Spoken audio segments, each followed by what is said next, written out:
see that my orders are carried out to the letter." He whirled, strode back down the passage to the great hall. Memories rolled in his mind like the toothless mutterings of old women. He remembered open water and waves, days of grass instead of sand, dazed summers that had whipped past him like windstorm leaves. All gone. "I'm getting old," he thought.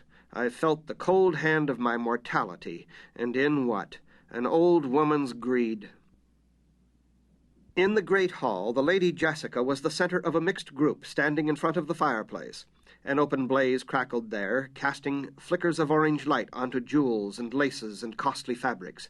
He recognized in the group a still-suit manufacturer down from Carthage, an electronics equipment importer, a weather shipper whose summer mansion was near his polar cap factory, a representative of the Guild Bank, lean and remote, that one, a dealer in replacement parts for spice mining equipment, a thin and hard-faced woman whose escort service for off-planet visitors reputedly operated as cover for various smuggling, spying, and blackmail operations.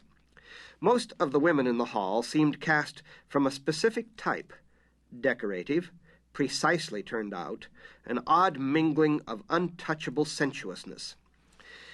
Even without her position as hostess, Jessica would have dominated the group, he thought.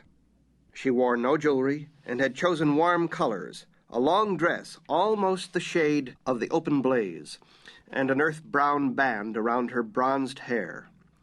He realized she had done this to taunt him subtly, a reproof against his recent pose of coldness. She was well aware that he liked her best in these shades, that he saw her as a rustling of warm colors. Nearby, more an outflanker than a member of the troop, stood Duncan Idaho in glittering dress uniform, flat face unreadable, the curling black hair neatly combed. He had been summoned back from the Fremen and had his orders from Hawat. "Under pretext of guarding her, you will keep the Lady Jessica under constant surveillance." The Duke glanced around the room. There was Paul in the corner, surrounded by a fawning group of the younger Arakeen Riches, and aloof among them 3 officers of the house troop. The Duke took particular note of the young women. What a catch a ducal heir would make! But Paul was treating all equally, with an air of reserved nobility. He'll wear the title well, the Duke thought, and realized with a sudden chill that this was another death thought. Paul saw his father in the doorway, avoided his eyes. He looked around at the clusterings of guests, the jeweled hands clutching drinks, and the unobtrusive inspections with tiny remote-cast snoopers. Seeing all the chattering faces, Paul was suddenly repelled by them. They were cheap masks, locked on festering thoughts, voices gabbling to drown out the loud silence in every breast. "I'm in a sour mood," he thought, and wondered what Gurney would say to that. He knew his mood's source. He hadn't wanted to attend this function, but his father had been firm. "You have a position to uphold. You're old enough to do this. You're almost a man."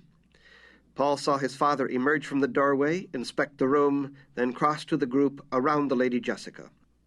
As Leto approached Jessica's group, the water shipper was asking, "Is it true the Duke will put in weather control?" From behind the man, the Duke said, "We haven't gone that far in our thinking, sir."